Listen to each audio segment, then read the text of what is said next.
ندیم رضا کا سلام۔ پاکستان میں کرونا جس طرح سنجیدہ ہوتا جا رہا ہے اسی طرح حکمران ہمارے ہیں غیر سنجیدہ ہوتے جا رہے ہیں۔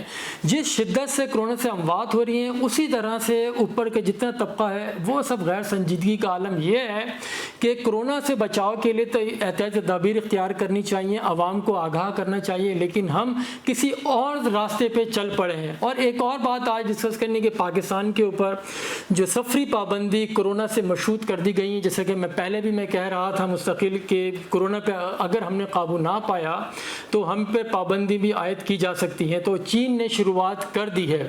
تو ہم پہلے بات کرتے ہیں وزیر اعظم عمران خان کی۔ عمران خان نے آج ڈونر کانفرنس سے خطاب کرتے ہوئے جو باتیں کی ہیں اس میں یہی تھی کہ پناہ گاہیں اور لنگر خانے اس طرح کی باتیں کی ہیں کہ چندے اور خیرات ہی کا ذکر کرتے رہیں، جبکہ اس وقت جو صورتحال ہے عوام کی زندگیاں بچانے پہ مرکوز کرنی چاہیے۔ عالمی ادارے صحت بارہا کہتے رہے کہ آپ کو اس جانب توجہ دینی ہوگی، انسانی زندگیاں بچانے کے لیے لاک ڈاؤن سخت کرنا پڑے گا، لیکن وزیر اعظم نے پھر ایک بار وہی اپنی بات دہرائی کہ لاک ڈاؤن اگر مجھ سے پوچھا جاتا صوبے پوچھتے تو میں کبھی بھی لاک ڈاؤن کی اجازت نہیں دیتا۔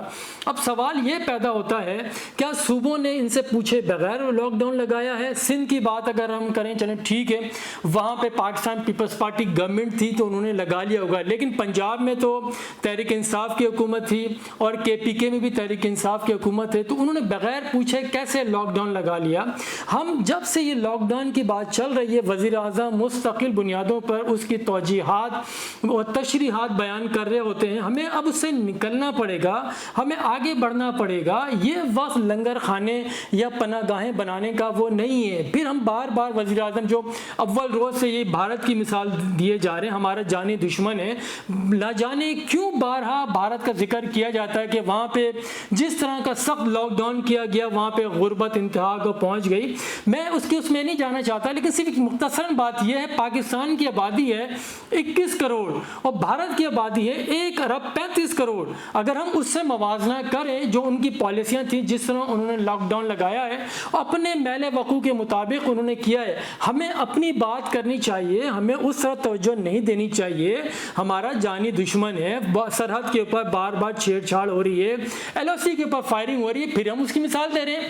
ہم نیوزی لینڈ کی مثال کیوں نہیں دیتے جہاں پہ سخت لاک ڈاؤن کے بعد جو ہے کرونا کو بالکل ختم کر دیا گیا ہے؟ ہم کیوں نہیں دیتے؟ ہم بنگلہ دیش کی مثال کیوں نہیں دیتے؟ وہاں پہ کیسے قابو پایا گیا؟ ہم نیپال کی مثال کیوں نہیں دے رہے؟ ہم بھارت کی مثال کیوں دیے جا رہے ہیں بار بار؟ ہمیں اس جانب توجہ دینی ہوگی، ہمیں اس سے نکلیں۔ ہم وزیر اعظم دیکھیں خود بھی وزیر صحت بھی ہیں، اس کے باوجود صحت متعلق کوئی بات ہی نہیں کی۔ وزیر اعظم بات کر رہے ہیں کہ اسپتالوں میں جب لوگ آتے ہیں دکھانے کے لیے ان کے جو لائقین ہوتے ہیں باہر بیٹھے ہوئے ہوتے ہیں، ہم ان کے لیے پناہ گاہیں بنانے جا رہے ہیں، اس کی بات کریں وزیر اعظم۔ ہم اسپتال بنانے کی بات کیوں نہیں کرتے؟ ہم نے 2019 کے بعد پاکستان میں کون سا اسپتال بنایا ہے؟ اس کا تو کوئی بتایا جائے۔ جو صحت کی جو سہولیات ہیں اس کی ہم بات نہیں کر رہے ہیں، ہم صرف خیراتی اداروں کی بات کر رہے ہیں کہ داتا دربار کے باہر کتنے لوگ سوتے ہیں، اب کون سو رہا ہے؟ کورونا کی وجہ سے کوئی وہ نہیں ہے، یہ صورتحال خراب ہے۔ غیر سنجیدگی کا عالم دیکھیں، وزیر ماحولیات جو ہیں ان کو دیکھیں، زرتاج گل کو، وہ کہہ رہی ہیں کہ کووڈ-19 جو ہے وہ اس لیے اس کا نام رکھا گیا ہے کہ یہ مختلف ملکوں میں اس کے مختلف طریقوں سے 19 طریقے ہیں جس سے پھیلتا ہے۔ تو یہ سنجیدگی دیکھیں وزیر ماحولیات کا، ہم کہاں جا رہے ہیں؟ ہم کیوں سنجیدہ نہیں ہو رہے؟ ہمیں اس جانب آنا ہوگا۔ جب کہ کورونا سے امواتیں زیادہ ہو رہی ہیں ہم اس کا ذکر ہی نہیں کر رہے ہیں کہ کیسے لوگوں کو بچائیں، SOPs پر عمل درآمد ہم کیسے کرائیں۔ جب ہم سنجیدہ نہیں ہوں گے تو عوام سے کیا توقعات رکھ سکتے ہیں؟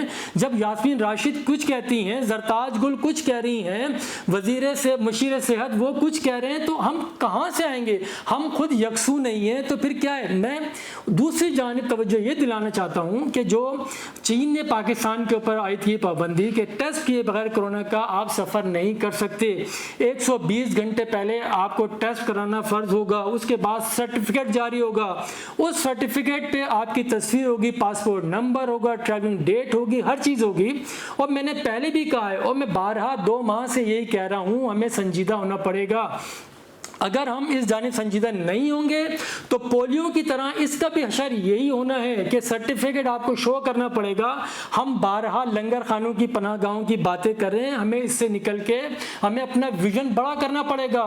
ہمیں اداروں کو جو ہے انہیں پاور دینی پڑے گی, انہیں خود مختاری دینی پڑے گی کہ آگے بڑھیں. وزارت داخلہ اپنا کام کرے, وزارت دفاع اپنا کام کرے, دیگر ادارے اپنا کام کرے. وہ کام نہیں کر رہے ہیں. دیکھیں ہم ہرڈ امیونٹی کی طرف آ چکے ہیں. ہرڈ امیونٹی کا نقصان کیا ہے؟ اموات آپ کی بڑھتی جا رہی ہیں. آپ کو یورپ میں دیکھنا ہوگا ہرڈ امیونٹی کا, سویڈن نے ہرڈ امیونٹی کا اعلان کیا, وہاں پہ اموات سب سے زیادہ ہوئی یورپ کے اندر. اب یورپ جو ہے جس نے ایک دوسرے کے اوپر سفری پابندیاں عائد کی تھی وہ کھولنے جا رہے ہیں, ایز کر رہے ہیں, لیکن سویڈن کو اس میں شامل نہیں کر رہے ہیں. اس کی بنیادی وجہ کیا ہے؟ ہرڈ امیونٹی کی طرف سے کی وجہ سے وہاں پہ اموات کا رجحان زیادہ ہے. اسی طرح اب برازیل کو لے لیں, برازیل بھی ہرڈ امیونٹی کے اوپر چلا گیا ہے تو وہاں بھی اموات بڑھ گئی ہیں, اس پر بھی سفری پابندی عائد کی گئی ہیں, اور ہم بھی ہرڈ امیونٹی کی طرف ہیں. تو ہمیں اس جانب توجہ دینی ہوگی. جو آپ کے پاس زر مبادلہ باہر سے آتا تھا وہ ختم ہو گیا ہے. جو باہر لوگ تھے وہ واپس آ چکے ہیں. پاکستان میں پہلے ہی دیکھیں زر مبادلہ کی جو ترسیل تھی وہ رک چکی ہے, لوگ واپس آ گئے, بے روزگار ہو گئے. وہاں پہ کتنے لوگ بیٹھے ہوئے ہیں, اور یہاں سے آپ بات کرتے ہیں کہ لوگوں کو باہر بھیجا جائے گا روزگار کے لیے. کیسے جائیں گے؟ جب تک آپ کے ملک میں کورونا وائرس ہے اس وقت تک ممالک آپ کو نہیں لیں گے. اس کی مثال میں نے بتایا کہ چین نے کر چکا ہے. تو ہمیں فہم و فراست کا مظاہرہ کرنا پڑے گا, ہمیں بالکل آگے کے سوچنا پڑے گا. آج اور کل کو محفوظ بنانے کے لیے حکمت عملی اختیار کرنی پڑے گی. ہمیں یہ لنگر خانوں سے اور یہ پناہ گاہوں سے اس سے باہر نکالنا پڑے گا. اور یہ جو کینسر ہاسپٹل ہے اور یہ خیرات ہے, مدینے کی ریاست ہے, ہمیں عملی اقدام اٹھانے پڑیں گے. مدینے کی ریاست میں اس طرح کوئی نہیں سوتا, باہر کوئی نہیں سو رہا, سب اپنے گھروں میں سوتے ہیں, سب کو رزق گھروں کی دہلیز سے پہنچایا جاتا ہے. تو خدارا ابھی بھی وقت ہے ہم فہم و فراست کا مظاہرہ کریں اور مستقبل کی حکمت عملی تیار کریں. ان چھوٹی چھوٹی چیزوں سے نکلیں اور جن کا کام ہے ان کو سونپیں, ان کو ذمہ داریاں دیں, ان کے اختیارات دیں کہ وہ آگے کام کریں. آپ کا جو کام ہے وہ آپ کریں, ہر چیز میں وہ نہ آئیں. جو لوگ کام کر رہے ہیں احساس پروگرام ہے ان کو کرنے دیں. آپ کا کام ہے منصوبہ بندی کریں, اس پہ عمل درآمد کرائیں, تو اسی میں ملک اور قوم کی بقا ہے. غور کیجیے گا. خدا حافظ.